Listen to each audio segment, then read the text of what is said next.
estoy aquí para hablarles de mi libro Un paraíso más que financiero, Panamá, el diamante de América. En el año 2021, específicamente en el mes de octubre, cuando nuevamente se dio a conocer sobre un escándalo mediático denominado los Pandora Papers, sentí que era el momento de hacerlo porque yo, que soy abogada, entiendo que parte de estas noticias a veces representan intereses de quienes tienen algún interés económico, llámese países, personas, y ya Panamá venía de un escándalo que marcó mucho nuestra reputación como destino de inversión, los denominados, mal denominados Panama Papers.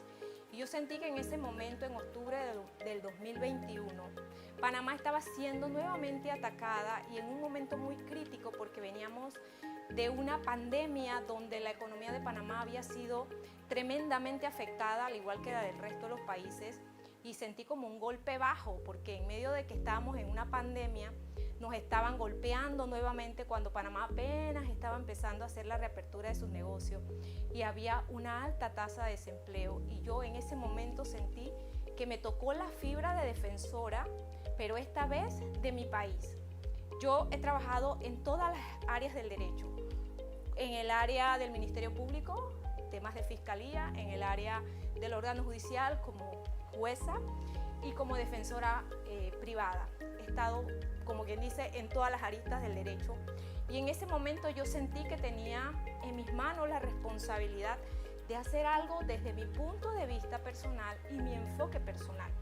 Y no es que quiero convencer a nadie ni ser la Mesías, porque yo siempre digo, las historias de los Mesías no siempre terminan bien.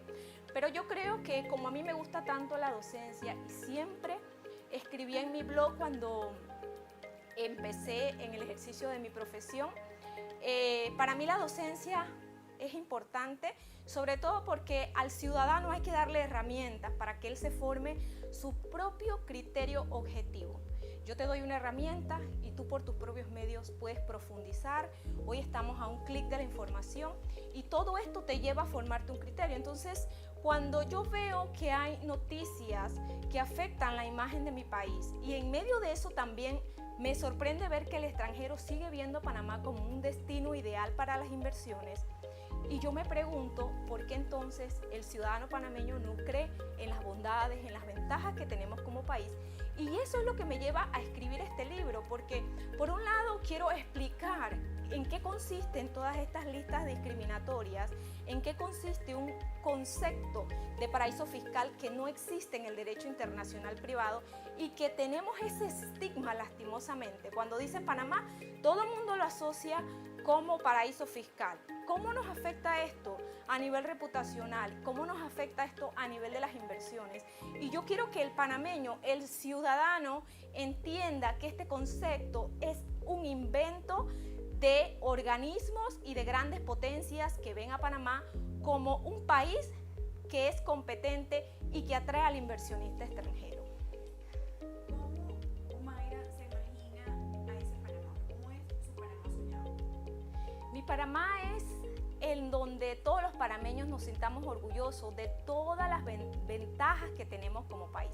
Que el extranjero sí ve, porque el extranjero, a pesar de todas estas noticias, de todo lo que pasa con nuestro país, sigue viniendo a Panamá, a pesar de que seguimos en la lista del Grupo de Acción Financiera, a pesar de que la Unión Europea nos mantiene en la lista de paraísos fiscales, a pesar de que todas estas organizaciones quieran competir a Panamá, de una forma muy desleal, el inversionista sigue viniendo a Panamá. ¿Y yo cómo veo a Panamá?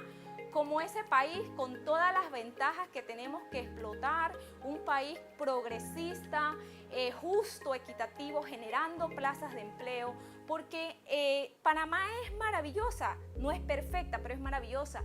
Y que sea mejor depende no solo del gobierno, de la política, de la religión, de la ciencia, de la economía. Depende de lo que yo pueda hacer desde mi radio de acción, desde lo que tú puedas hacer como periodista, de lo que los medios puedan hacer, y tenemos que hacerlo, porque si no, no es posible que una sola persona haga este cambio. Tenemos que hacer un cambio de mentalidad, esa mentalidad de escasez, esa mentalidad que nos metieron en la cabeza, porque hay una parte de mi libro que habla del condicionamiento, porque nosotros hemos tenido siempre presencia extranjera.